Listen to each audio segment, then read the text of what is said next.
সারাদিন সব ছিল তার ডাক নামে। আপা বলতেই হুলুস্থুল কাণ্ড ঘটে যেত।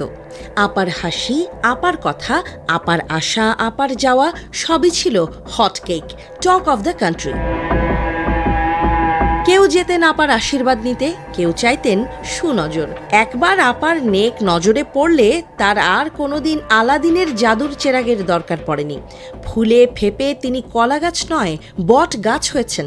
আপার পিয়নি চড়তেন হেলিকপ্টারে, ব্যাংকে তার জমা প্রায় 1000 কোটি। আপা যা বলতেন তাই হতো। কার এমন সাধ্য তার কথার অবাধ্য হয়? তিনিই তো সর্বে সর্বা। সচিবালয় থেকে সংসদ, সংবাদ থেকে সওদাগরের দোকান, সবখানেই ছিল আপার একক আধিপত্য। সচিব থেকে পিয়ন, রাজ্যের সব চলত অঘোষিত মহারানীর কথায়। মহারানীর কথাই ছিল আইন, তার আদেশ ছিল অনিবার্য, শিরোধার্য। তিনি যখন যাকে ইচ্ছে ব্যঙ্গ করতেন, যাকে ইচ্ছে কারাগারে পুরতেন, যাকে ইচ্ছে পদ্মা সেতু থেকে টুপ করে ফেলে দিতেন, কাউকে আবার দুটো চুবুনি দিয়ে ওপরে তুলতেন। দমন পীড়ন সব ছিল আপার রাজ্যে স্বাভাবিক। তবে হেলেনেরও শেষ হয়।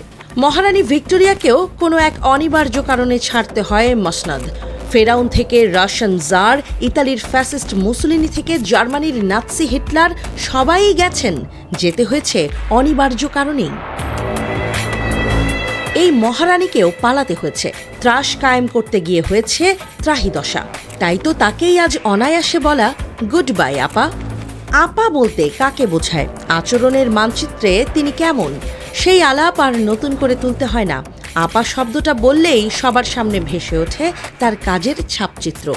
সবাই এখন জানেন এবং মানেন আপার পতন ছিল অনিবার্য, যেতে তাকে হতোই। প্রকৃতি আসলে বেশি দিন জমিয়ে রাখে না পাপ, অতিবার বাড়লে তাকে ঝরে পড়ে যেতেই হবে। অন্তর্বর্তী সরকারের প্রধান উপদেষ্টার প্রেস সচিব শফিকুল আলমও বলেছেন, বাংলাদেশের রাজনীতিতে ক্ষমতাচ্যুত সাবেক প্রধানমন্ত্রী শেখ হাসিনার ফিরে আসার সামান্য সম্ভাবনাও এখন শেষ। তিনি শেখ হাসিনাকে উদ্দেশ্য করে বলেন, সরি আপা, ইট ইজ ওভার।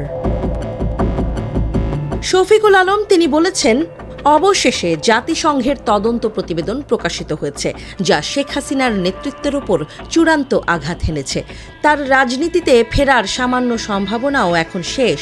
যদি আওয়ামী লীগ এবং তাদের সেই বিশাল কর্মী বাহিনী, যারা জুলাই আগস্টের হত্যাযজ্ঞে জড়িত ছিল না, দলকে পুনরুজ্জীবিত করতে চায়, তবে একমাত্র উপায় হলো শেখ হাসিনা ও তার পরিবারকে প্রত্যাখ্যান করা এবং জাতির কাছে নিঃশর্ত ক্ষমা চাওয়া। জাতিসংঘের প্রতিবেদন অন্য কোনো ব্যাখ্যার সুযোগ দেয়নি। বিশ্বমঞ্চেও আপা চ্যাপ্টার অনেকটাই ক্লোজড। মার্কিন প্রেসিডেন্ট ডোনাল্ড ট্রাম্প ও ভারতের প্রধানমন্ত্রী নরেন্দ্র মোদীর বৈঠকেও সেটা পরিষ্কার হয়ে গেছে। বিশ্বশক্তিগুলো আপাকে এখন ডেড হর্স মনে করছে। ঘোড়ার পিঠে সাওয়ার হয়ে মোদি নিজের পথ আগালেও মৃত ঘোড়াকে তিনিও আর কাঁধে করে বইতে চাইছেন না। তাই আপার অধ্যায় ধীরে ধীরে ওভার অ্যান্ড আউটের দিকেই ধাবিত হচ্ছে।